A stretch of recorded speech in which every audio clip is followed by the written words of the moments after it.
sobre a qualidade dos componentes, né? Então, sobre principalmente qual a importância, né, dos componentes e como eles avançaram, né?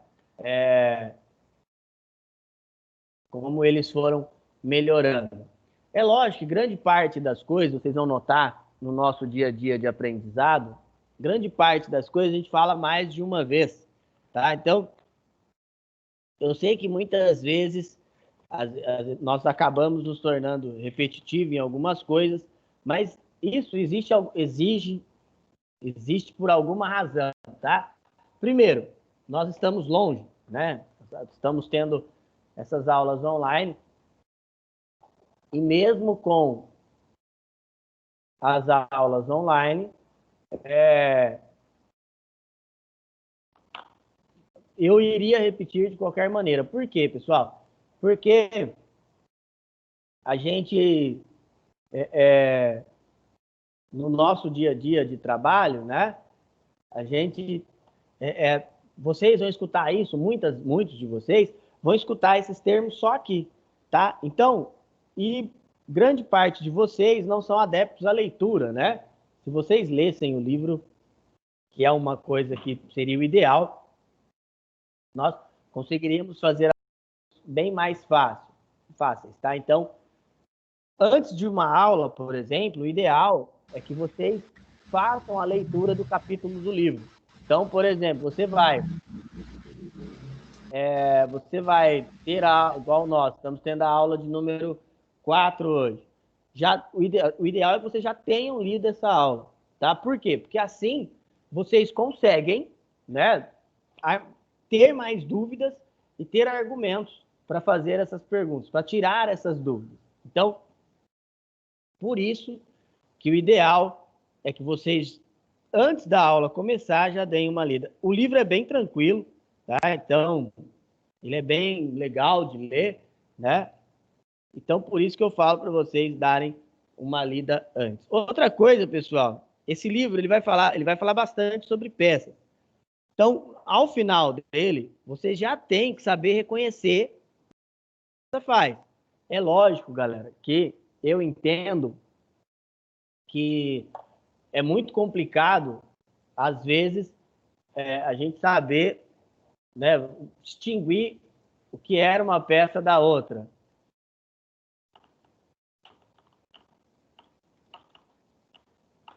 Aí, eu sei que pegando na mão e falar o que era cada coisa é bem mais complexo. Então, mas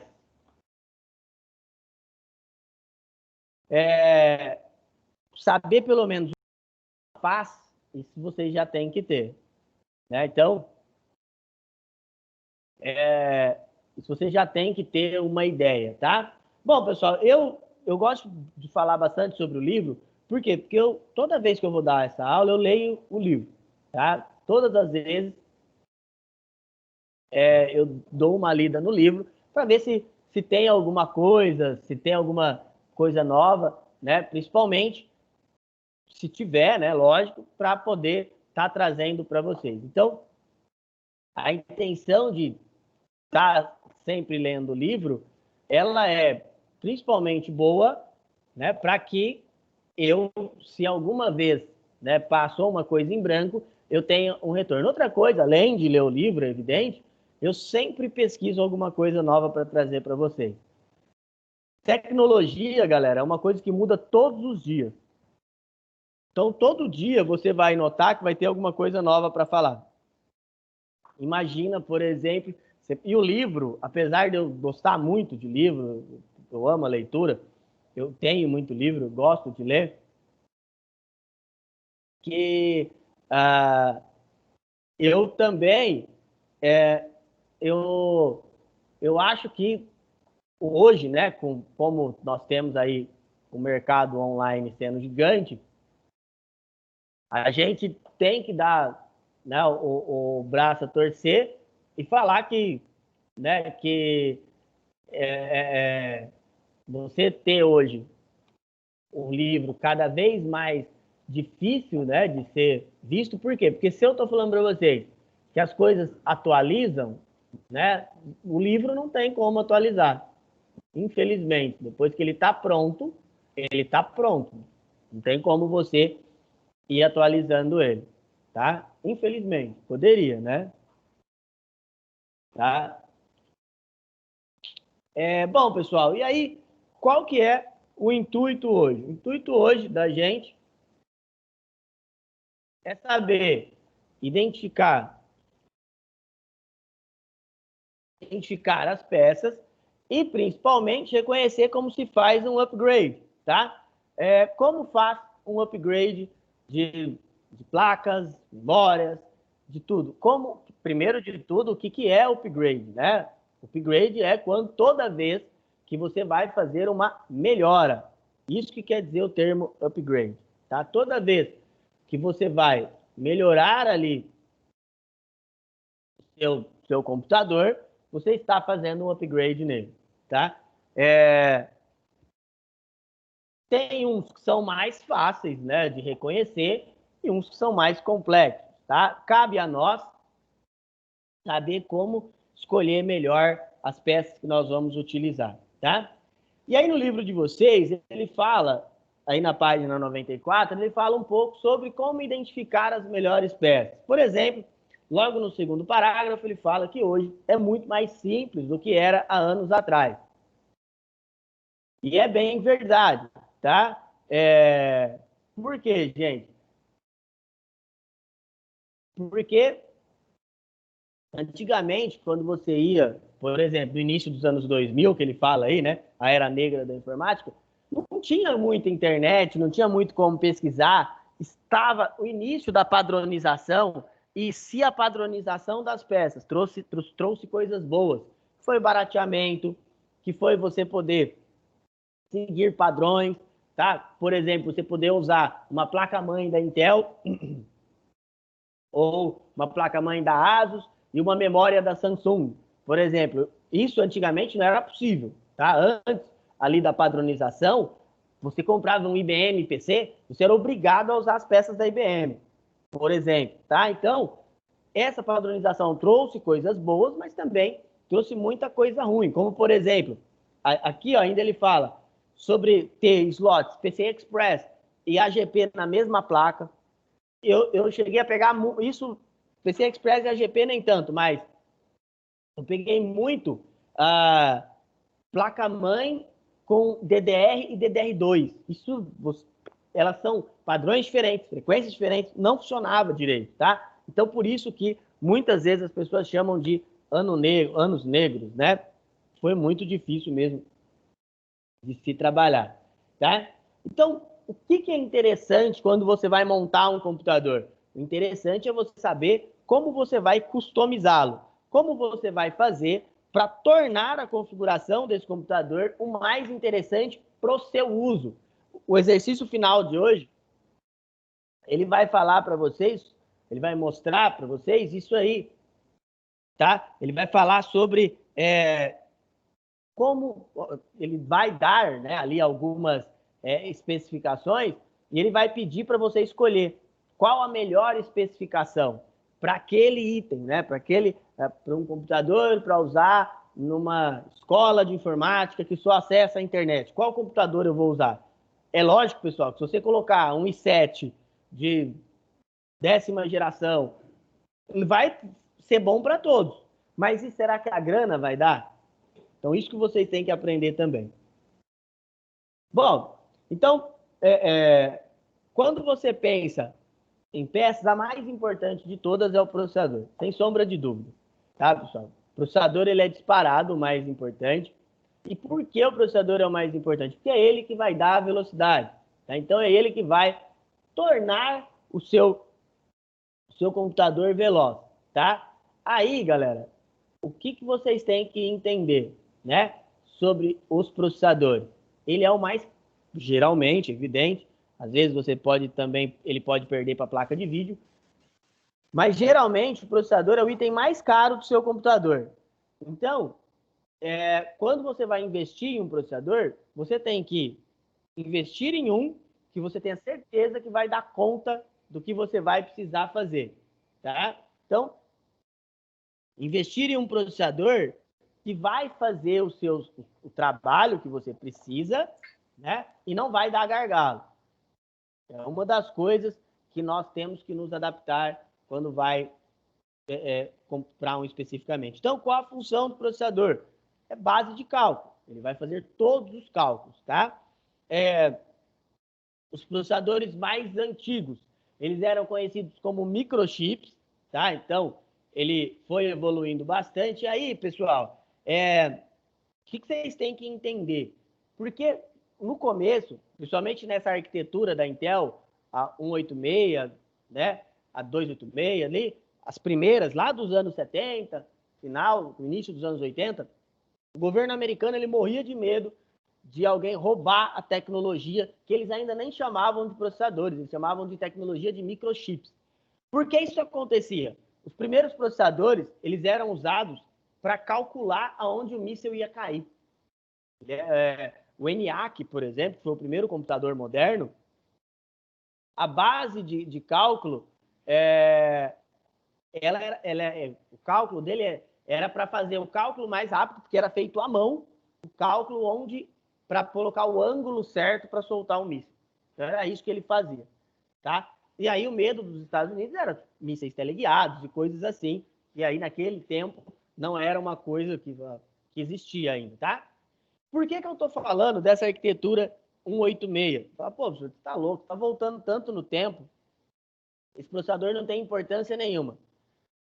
No livro 4, que é o próximo livro, nós vamos falar muito de um negócio que chama x86. O que quer dizer ser x86? x86 é a tecnologia de 32 bits, que é quando você instala um sistema operacional em 32 bits. Se você instalar um sistema operacional em 32 bits, ele também pode estar descrito como x86. E por quê? Porque foi a primeira tecnologia de sistemas de processamento da Intel, lá atrás, lá 50 anos atrás, tá bom? E aí eu vou falar para vocês de alguns processadores que são importantes. E por que eles são importantes? Porque eles serviram como base de transição, tá bom? Por exemplo, o Core 2 Duo. Por que ele é importante? Porque, pessoal, o Core 2 Duo, ele foi o primeiro processador da Intel a ter 2 núcleos físicos.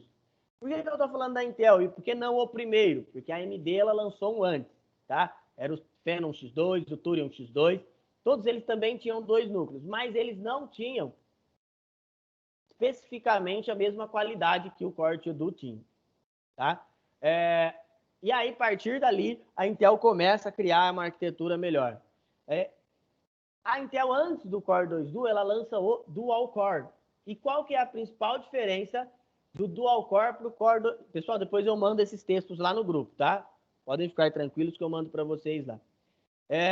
Qual que era a principal diferença entre o Dual Core e o Core 2 Duo? A diferença é o seguinte, o Dual Core, ele não tem 2 núcleos físicos, tá? Ele tem um núcleo, e esse núcleo se divide em um negócio que chama thread, que nós chamamos de linha. Hoje é comum você pegar um processador e ele ter 4 núcleos e 4 threads, ou 4 núcleos e 8. Toda vez que você ouvir o termo thread, ele quer dizer linha, quer dizer que aquele núcleo se divide para fazer um trabalho.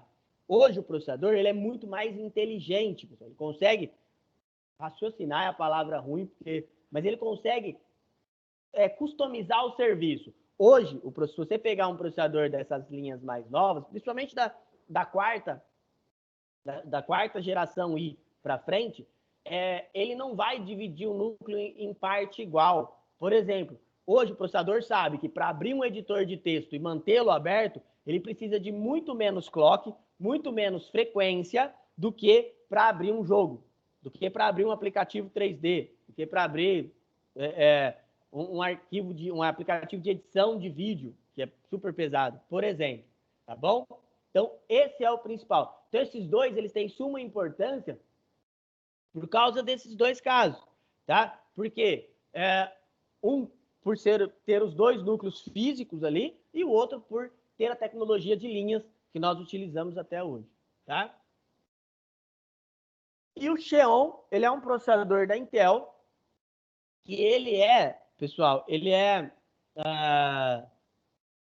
um processador que ele é para servidores, tá? Então, os servidores, eles utilizam essa arquitetura. Por que tem que usar uma arquitetura fixa? Não pode, não é que não pode usar um i7, um i5, por exemplo. Porque o servidor, ele trabalha com uma base de dados diferente. Por trabalhar com essa base de dados diferente, a gente acaba ali tendo que, né, tendo que usar um meio de propagação diferente também. O servidor, pessoal, os servidores, nós tramamos de que ele tem que trabalhar 24/7. O que quer dizer trabalhar 24/7? Quer dizer 24 horas no dia, 7 dias por semana. Quando você trabalha, você tem um servidor na sua empresa, você tem um servidor num data center, por exemplo, não acaba o final do dia, você vai lá e desliga. Num data center, principalmente. Data center você não desliga nunca. Tá? Ele tem que suportar trabalhar diversas horas sem parar. Bom? Então, por isso que a arquitetura Xeon, no caso da Intel, e a Opteron, no caso da AMD, são tão importantes. Eu nunca trabalhei com a arquitetura Opteron, tá, pessoal? Não cheguei a trabalhar com ela nenhuma vez, mas tem pessoas que falam que ela é muito boa. Eu não posso falar, eu só sei de ouvir dizer, eu vi umas 2 ou 3 vezes um servidor, mas não cheguei a trabalhar com ela. A Xeon é muito boa, tá? Bom, e a AMD, ela é a concorrente da Intel, tá? Direto. Ela chegou no mesmo período ali que a Intel, só que na verdade a AMD ela ainda não fabricava chips de processamento, né? Ali nos anos 70 e 80, ela fabricava outros chips de placa, lembrando que antigamente a placa-mãe ela era ela dispunha de tudo, pegava a placa, não chamava, a princípio ela chamava placa de circuitos, e essa placa ela ia juntando as coisas. Só um adendo antes de continuar falando do AMD, aí na página 97, ele mostra a atual linha de processadores da Intel. Tem que inserir o i9 aí, tá, pessoal? Essa atual linha.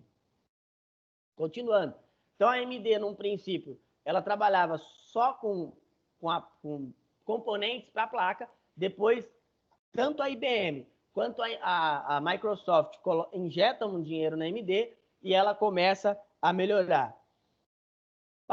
Chegou nos anos 90, a AMD compra uma empresa, perdão, nos anos 2000, a AMD compra uma empresa chamada ATI, que é uma empresa de placas de vídeo, e aí ela começa a partir para esse ramo, a partir para o ramo do quê? De trabalhar com chips gráficos. Então ela começa a trabalhar com chips gráficos, e esse trabalho com chips gráficos a torna muito maior, gigante do que ela era a princípio, tá?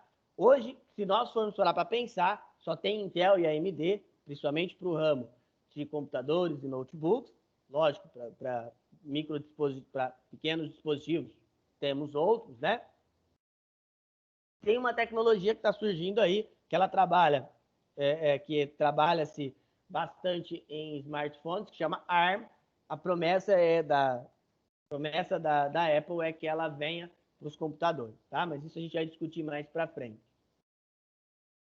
Outra coisa interessantíssima com relação à Intel, pessoal, é sobre a nanotecnologia. A Intel ela trabalha com nanotecnologia há bastante tempo e ela sempre trabalhou reduzindo o tamanho do seu núcleo. Ela condensa o tamanho do núcleo e ela consegue ter uma performance melhor, tá? A principal importância da Intel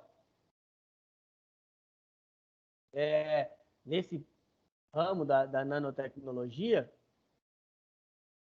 é o de a gente conseguir colocar cada vez mais núcleos, perdão, tá? Dentro de uma mesma CPU, né? E também fazer com que elas tenham uma vida útil longa. O processador da Intel dura muito tempo, pessoal.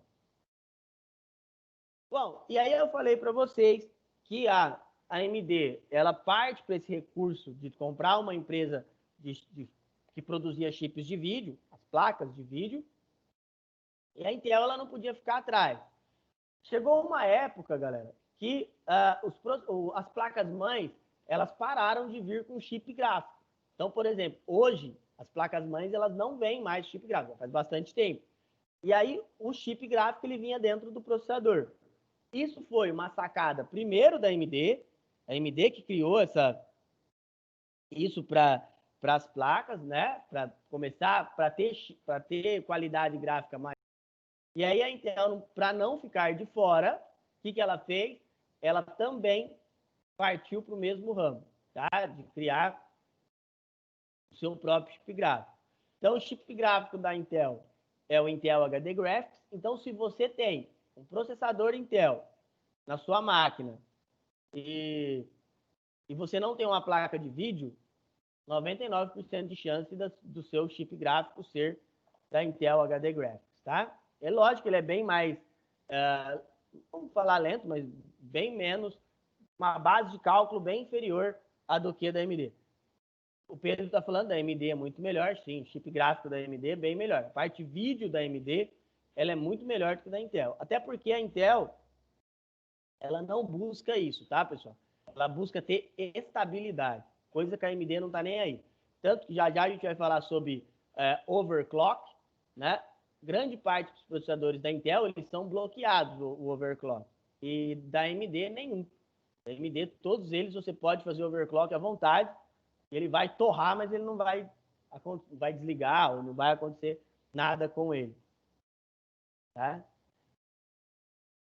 Bom, galera, então, uma das conclusões que a gente pode tirar é qual que é o melhor. A Intel ou a AMD, ou qual que eu usaria? Depende. Tá? Depende mesmo. Por exemplo, aqui na escola nós temos um laboratório que tem o FX 5200. Ele é muito bom.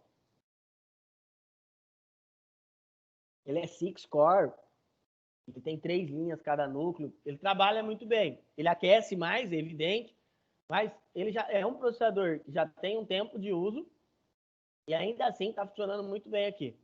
Mas aí, vamos supor, meu computador fica ligado 24 horas nesse clima rio-pretense de calor, eu não investi em um cooler bacana, o meu ambiente não tem nada de recurso, por exemplo, ar-condicionado, essas coisas assim. O que eu vou fazer? Cara, se você não pôr, se você não colocar um Intel, sua máquina vai durar muito pouco tempo, ou ela não vai ter, quando você abrir algo que seja um pouco mais pesado, você corre um risco muito grande de queimar o seu componente e assim por diante, tá? Então, a gente tem que tomar até com isso cuidado, tá bom, pessoal? Bom, galera, vamos ao primeiro exercício do nosso dia, tá? A gente aquecer os motores. Vou dar 10 minutinhos para vocês. Depois eu explico para. Vamos ver se vocês conseguem fazer. Vai lá, galera.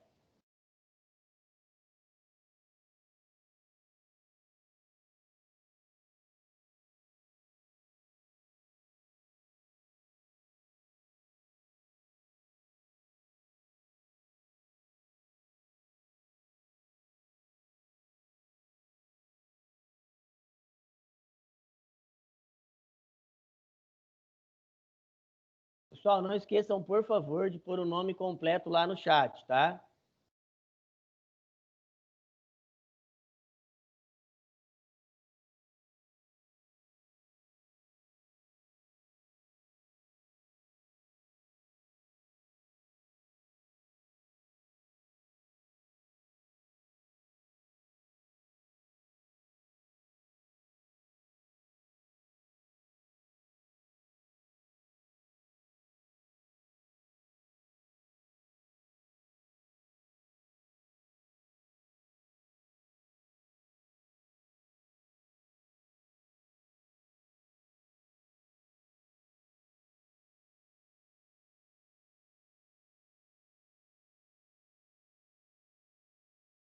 Qual é a atividade, professor? Tá na tela aí. Tá, Tá aparecendo na tela para vocês.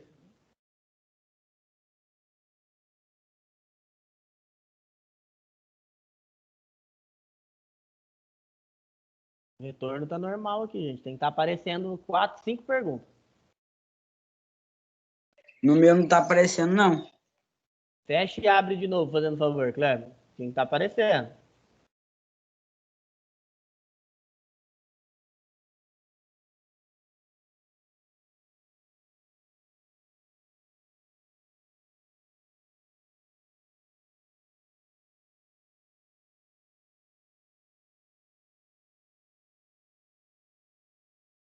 Ah, agora apareceu.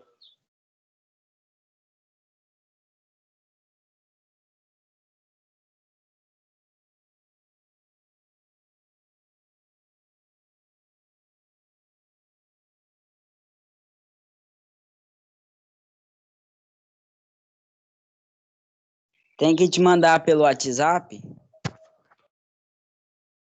Isso, igual semana passada.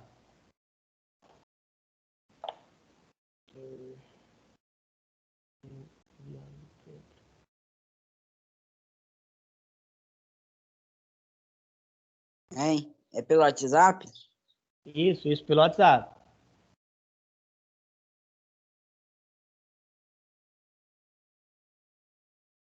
Professor, eu posso mandar o print, porque como eu tô só com o meu celular, não vai dar para pegar do Google, escrever e mandar. Eu posso mandar o print? Pode. Mas tem que responder da cabeça, gente. Não é para pegar no Google, não.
Vamos lá, pessoal, já deu tempo, né?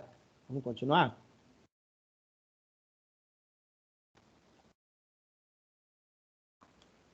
Galera, quem não pôs o nome inteiro lá no chat ainda, por favor, não esqueçam de colocar, para facilitar a vida na chamada aí. Bom, vou auxiliar vocês, tem algumas coisas aí que vocês podem não estar entendendo direito. Então, vamos lá, ó. De tudo, o que é primordial para um processador ser considerado bom? O seu funcionamento. Se é um processador que tem um funcionamento adequado, tá? Ele vai ser bom. Nós não podemos muito, tá, pessoal, levar em consideração a velocidade. Por quê? Porque a velocidade, ele vai depender muito do que você vai fazer. É lógico, se eu colocar um Celeron ou um Atom para rodar um jogo, ele não vai ser veloz. Pelo contrário, ele vai ser muito lento. Tá? Não vai trabalhar, não vai fazer o trabalho que eu quero. Agora, se eu colocar também um i7 para rodar só aplicação de texto, eu vou perder muita coisa. Tá? Então, sempre um processador para ser considerado bom, você vai levar em conta a sua estabilidade. Tá bom? Então, sempre pensem nisso. Outra coisa, clock, pessoal, é o termo que nós usamos para falar sobre frequência, sobre velocidade. Então, por exemplo, às vezes você vai falar assim, qual a velocidade daquele processador? Ele é medido em clock. Clock são ciclos, é a quantidade de ciclos. Quando você vê lá que um processador ele tem 2 GHz de velocidade, ele tem 2 milhões de ciclos por segundo. Então, se nós fôssemos fazer, a grosso modo, para entender, é como se ele conseguisse fazer 2 milhões de cálculos por segundo.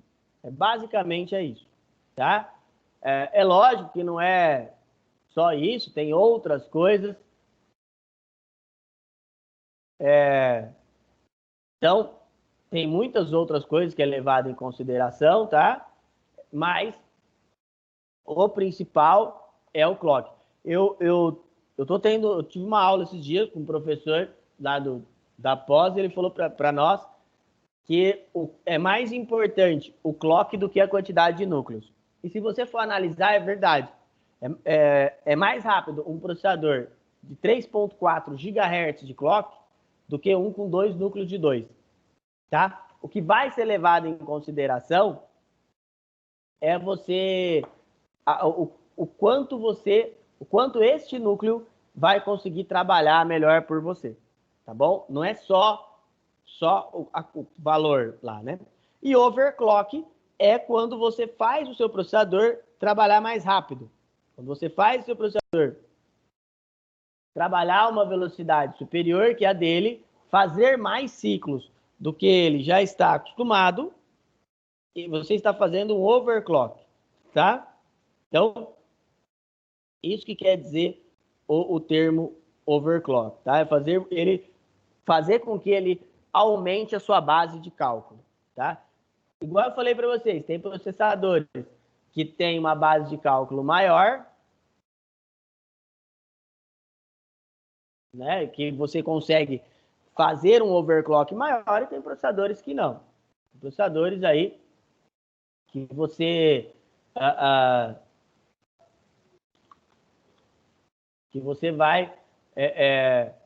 você vai ali conseguir trabalhar no limite. Os da Intel, geralmente, os mais tops, né? Eles não permitem que você faça overclock. A gente chama de overclock bloqueado, tá? Modelo de processador bom, aí o da Intel aí era com vocês, né?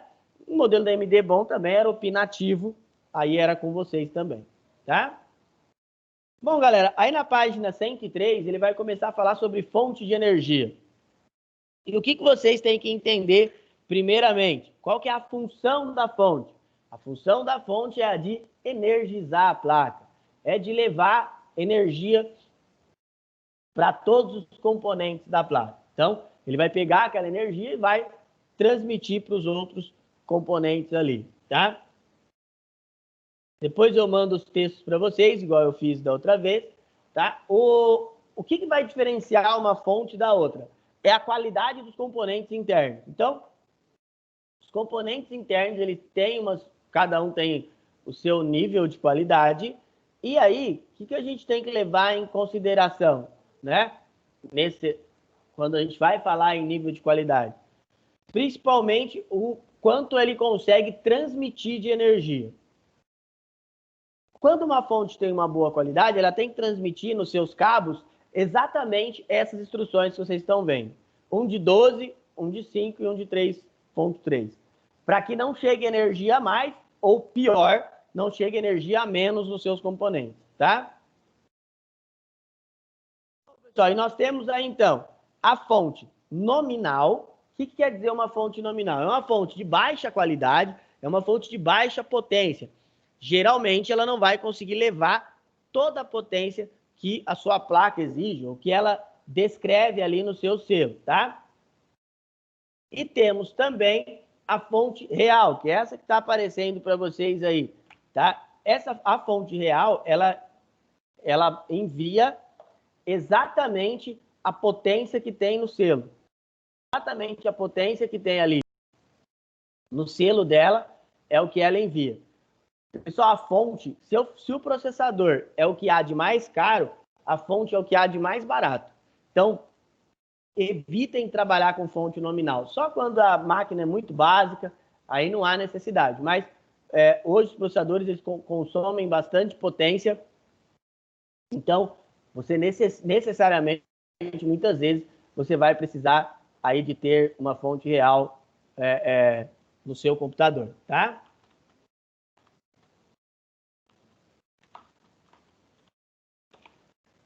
Tem as fontes modulares. A fonte modular, ela é um tipo de fonte real, tá? Então, ela é real também, tá?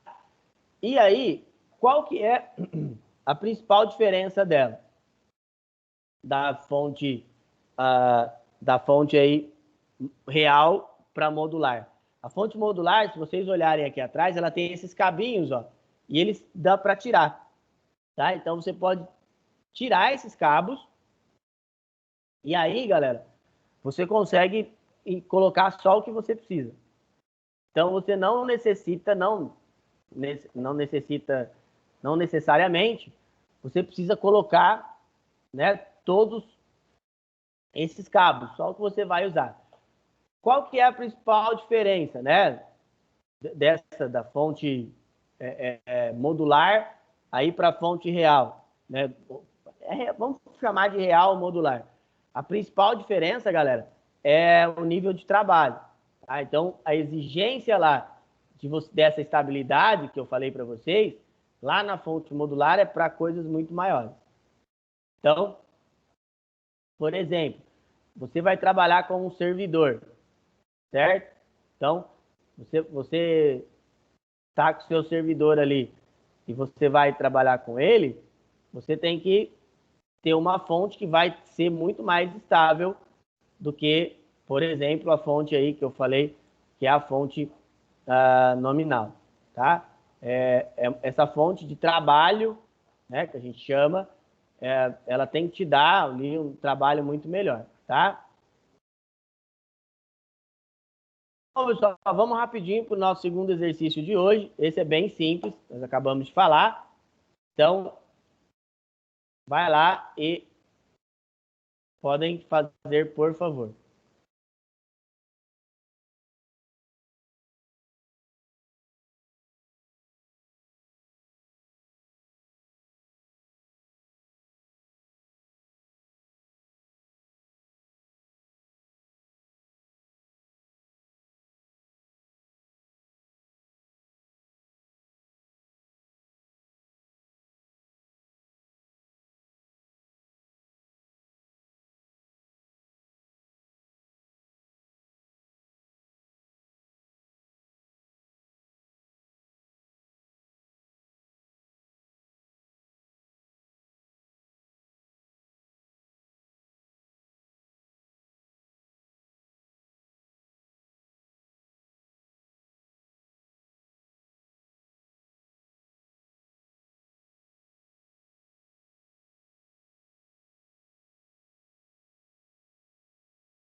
Vamos lá, pessoal? O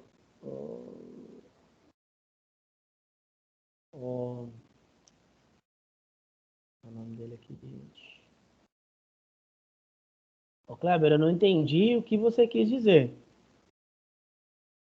Não, é que eu não tava conseguindo entrar, mas agora eu consegui. A internet tinha caído. Ah, tá. Agora eu entendi. Bom, vamos lá então, galera. Então, falamos de fonte. Eu vou mandar para vocês, também aí agora, 2 textos sobre fontes, tá? Aí é o seguinte, o que tem nesses textos de importante? Uma, tem as especificações das fontes, tá? E também tem 2 coisas bem legais.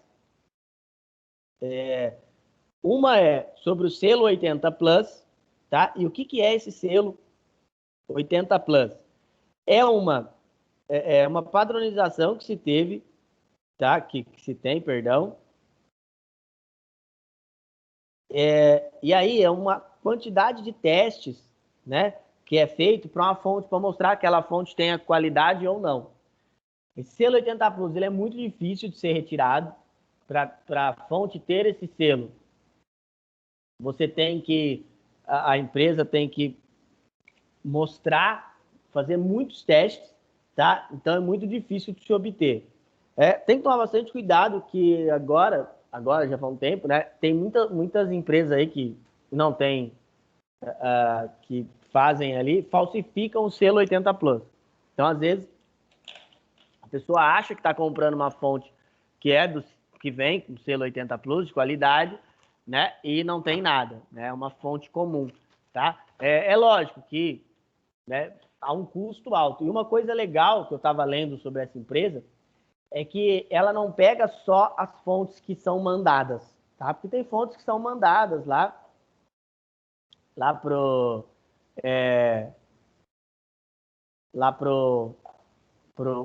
para fazer os testes, e aí nada garante que todas as fontes vão ser aquelas, né?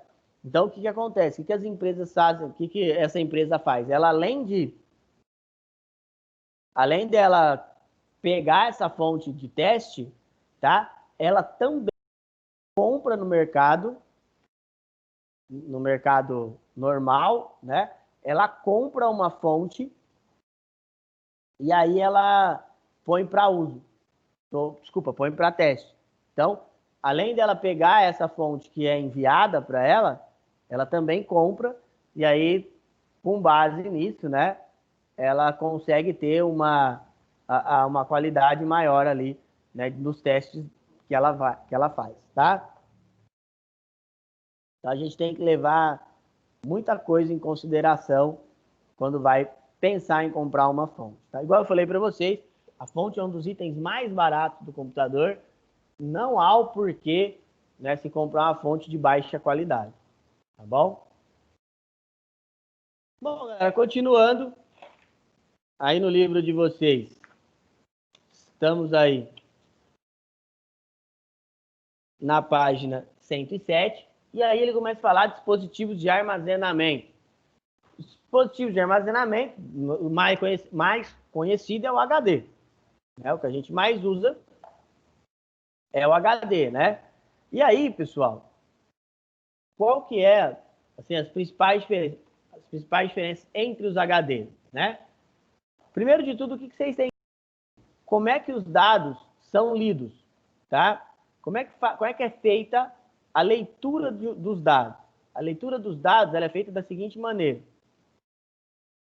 o dado o disco gira, né? O seu HD ele gira, e aí tem uma agulhinha que literalmente ela bate no HD e aí vai fazendo as gravações, tá? Então é assim que o dado é lido e gravado, tá? Ali, ó, nesse esquema aí. Então tem lá uma agulhinha e aí essa agulhinha vai batendo e você vai conseguindo ler os seus arquivos. Por isso que, pessoal, os arquivos, muitas vezes o HD, muitas vezes não, né? O HD geralmente ele é o item mais lento do seu computador, tá? Então assim, se você for fazer um teste, o seu HD for um HD comum, é evidente, nós vamos falar de outros dispositivos, O HD geralmente é o mais lento de todos, tá bom? O que quer dizer o termo formatar? Pessoal, o termo formatar é simplesmente apagar. E por que nós usamos o termo formatar para quando nós vamos falar sobre a instalação do sistema? Porque lá no princípio do Windows, lá nos anos 90, antes de você formatar, o que você tinha que fazer? Você tinha que usar um disquete de boot, que nós chamávamos de disquete de inicialização. Você iniciava pelo disquete e aí você utilizava um comando que chamava fdisk. Esse comando você conseguia criar a partição primeiro e depois de criar a partição, você digitava o comando lá no DOS que chamava format C2 pontos, tá?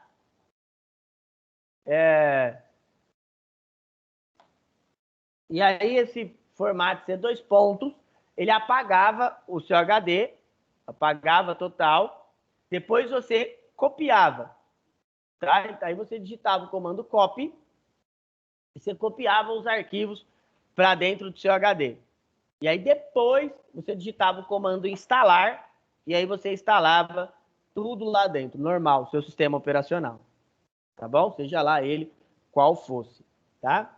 É lógico, na época era, seja ele qual fosse, não. Na época era só o Windows, tá, gente? Não tinha um outro, assim, que nós conseguíamos instalar. O Linux, ele era só base texto. O MS-DOS, ele era bem pequeno. Tá? Então, por isso que a gente utilizava bastante esses comandos aí. Tá? E aí, outra coisa que vocês têm que ter conhecimento é o sistema de arquivos. O que quer dizer um sistema de arquivos, pessoal? O sistema de arquivos é o meio pelo qual o seu HD vai fazer a leitura. Ele vai reconhecer os arquivos que você está colocando. Aí, galera, tem o seguinte. O seu sistema de arquivo, hoje é tudo NTFS, tá? Por que NTFS? Porque ele não tem uma limitação de tamanho da partição. Antigamente, os sistemas eram FAT. O que quer dizer FAT, pessoal? É File Allocation Table, e eles tinham uma limitação no tamanho da partição. Então, o tamanho da sua partição não conseguia ser muito grande, tá? Então, por exemplo, no FAT32, o máximo era 20 GB cada partição. Então, isso aí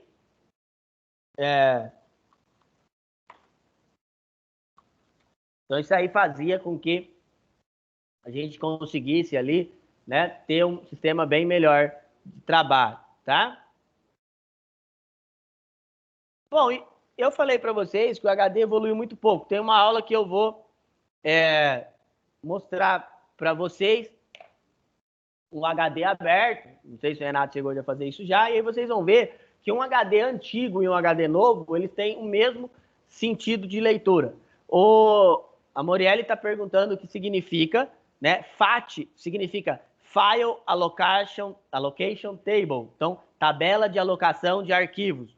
NTFS significa New Technology File System, nova tecnologia de sistema de arquivos. É isso que significa essas letras aí, tá? Bom, então, igual eu estava falando para vocês, os HDs mais antigos eles chamavam IDE, né? Ou eles também eram chamados pela entrada, que era esse aí era serial, não, era PATA, né? Parallel Address, entrada paralela, e o novo é o sistema SATA, que é Serial ATA, tá? Que é uma entrada serial. O que mudou? É lógico, pessoal, o HD SATA ele é mais veloz do que o HD IDE, não tem nem comparação. Mas é o seguinte, a tecnologia, a fragilidade, é o mesmo sistema de leitura, então ele conseguiu evoluir, mas muito pouco. O que evoluiu muito foi o tamanho. Então, é lógico, a capacidade de armazenamento é muito maior, tá?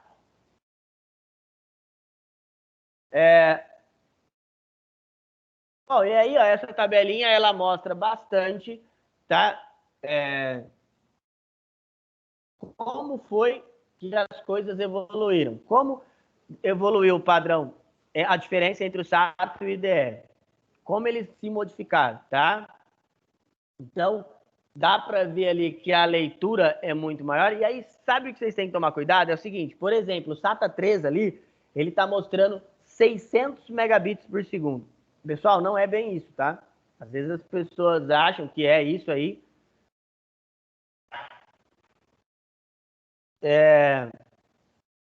Ele vai ser... ele vai ser ali um pouco inferior. É que eles usam como a velocidade máxima, tá? Eles usam a velocidade de leitura como a velocidade máxima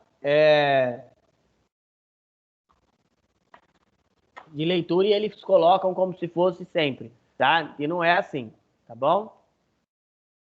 Essa velocidade do HD ela é variante. Ela é lógico, num sistema máximo de rotação,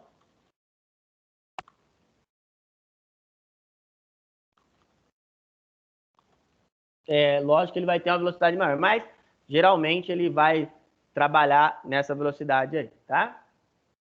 Bom, pessoal, e a evolução do HD é o SSD, o Solid State Drive, tá? Qual que é a principal diferença? O SSD, ele vai trabalhar com disco mais... Tá? Se um dia alguém perguntar para vocês qual a diferença entre o HD e o pendrive, vocês vão falar que... Desculpa, entre o HD e o SSD, vocês vão falar que o SSD ele trabalha mais ou menos igual a um pendrive. Tá? O sistema de trabalho, o sistema de evolução dos arquivos é mais ou menos o mesmo. Tá? É lógico que não é igual, tá? Não é, eu estou falando é similar, tá? É uma metodologia similar, mas não é igual, tá bom? Bom, e aí qual que é a diferença entre um HD comum e um SSD? Primeiro, o seu tamanho, um SSD ele é do tamanho de um HD de notebook, ele é bem menorzinho, bem mais leve, tá? Ele é muito mais veloz, só que em comparação, o custo por megabyte é muito mais alto. Hoje nós temos também uma nova tecnologia que chama M2, ela é muito mais rápida que os dois juntos, mas ela é uma plaquinha. A Morelli perguntou se o SSD guarda as coisas, sim. Tanto o HD quanto o SSD é onde vão ficar armazenadas as coisas. A diferença é a velocidade mesmo, tá? Tanto que um é mais veloz que o outro. Galera, vamos para o nosso penúltimo aí, que a gente vai falar sobre dispositivos de armazenamento. Vai lá, pessoal.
Vamos lá, galera?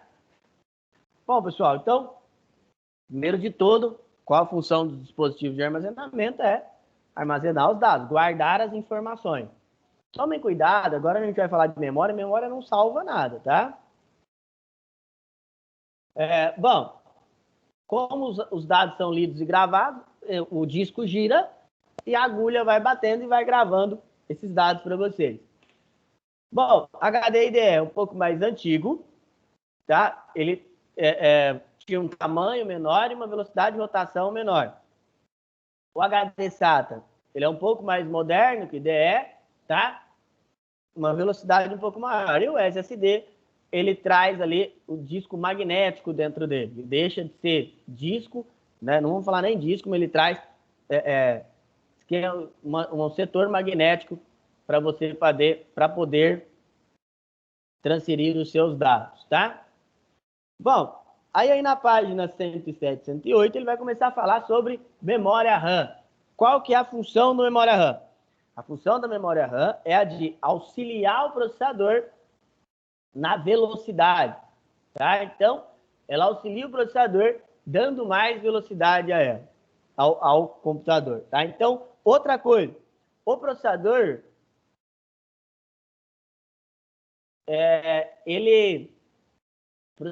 pessoal, ele não lê nada no HD. Então, ele não busca nenhuma informação no HD. Ele pede para a memória RAM e a memória RAM vai lá e busca essa informação. Tá? Então, né, ele não é ele que vai fazer essa leitura. Tá, pessoal? Depois eu mando para vocês. E as memórias RAM, hoje elas são todas DDR, tá? O que quer dizer DDR? DDR quer dizer Double Data Rate ou dupla taxa de dados. Se nós formos traduzir mesmo, nós não podemos falar assim, nós podemos colocar assim, dupla leitura de dados. Por quê? Porque o pente DDR, ele começa a ler dos dois lados. Antes, o DIMM, o SDRAM, ele não lia dos dois lados do pente, tá? Então, hoje, se você pegar uma memória RAM na mão e virar ela, vocês vão ver que ela tem os dois canais de leitura, tá? A memória RAM, ela evoluiu muito, tá? Bastante. E aí, o que vocês têm que entender? A memória RAM, ela também tem um negócio chamado clock, que é a velocidade dela, tá? Então, esses pentes de memória, eles também são mais velozes, tá? Os primeiros pentes DDR, eles trabalhavam a uma frequência bem baixa, tá? Para os padrões atuais. E hoje, né, nós estamos no padrão DDR4, e o padrão DDR4, ele trabalha numa frequência, num clock muito alto, tá? Então, o clock ali das memórias, eles são muito rápidos, tá? Se você pegar o DDR4 ali, ele tem uma velocidade absurda, tá? Então, ela começou a ser cada vez mais rápida, né?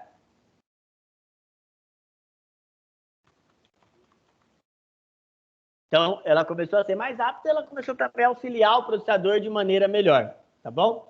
A DDR4, ela tem algumas particularidades.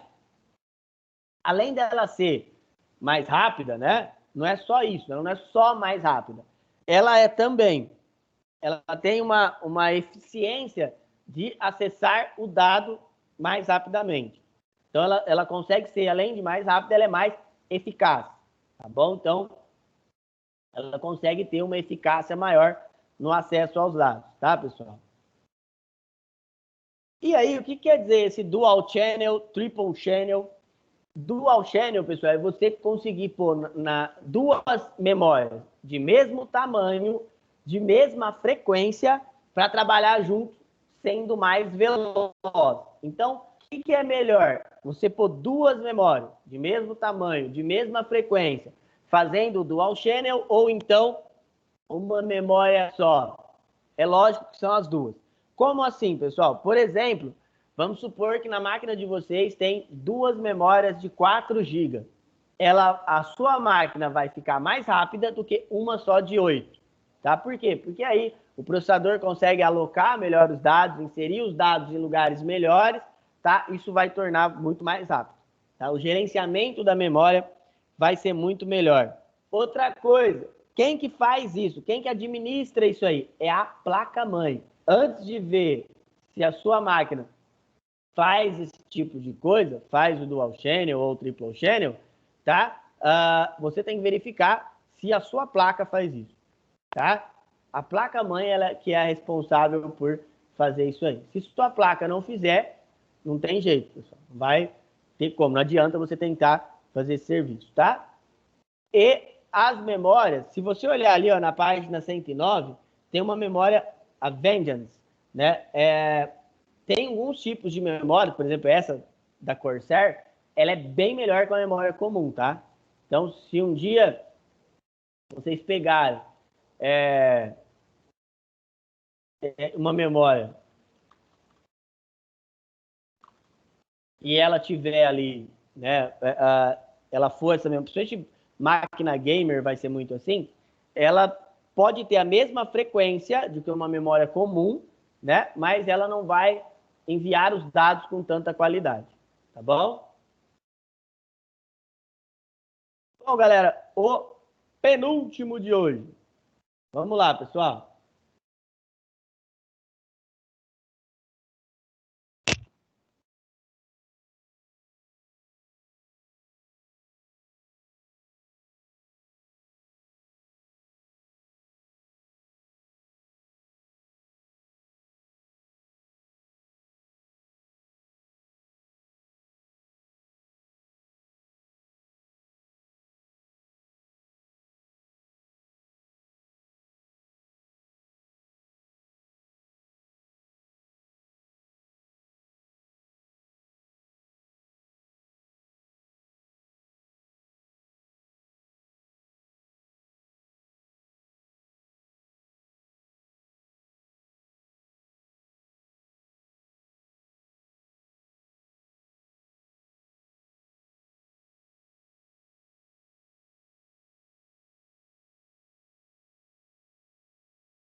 Vamos lá, pessoal?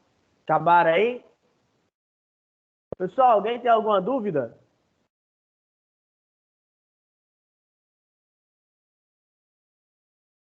Tranquilo? Não, tá tudo certo. Tá. Então, igual eu falei para vocês, o último exercício de hoje é o do livro, tá? Se vocês abrirem o livro aí, da 112 até a 115, tem algumas configurações para vocês irem fazendo. As configurações são conforme as especificações que estão lá, tá bom? Então, você tem que olhar a especificação e verificar como você montaria, tá? Então, tem que tomar bastante cuidado. Igual eu falei para vocês, é evidente que se você for colocar i7 em tudo,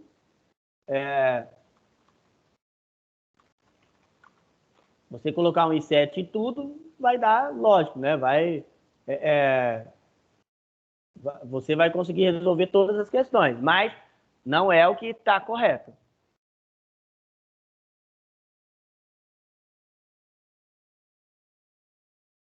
Tá bom? Então tentem fazer, por favor. Pessoal, já podem começar. Eu sei que não vai dar tempo de fazer tudo agora, né? Porque é bastante coisa. Tá? Mas procurem ir fazendo aí.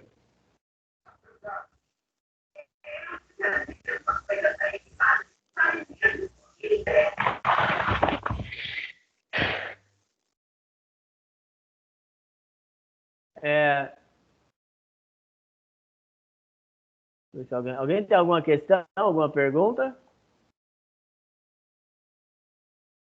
Não, né? Pessoal, então eu vou já fechar a sala e aí vocês vão fazendo e vão me mandando, tá bom? Bom, então, beleza, valeu por hoje. Tá bom, pode deixar. Até semana que vem, pessoal. Bye, bye. Não esqueçam de fazer aí, por favor.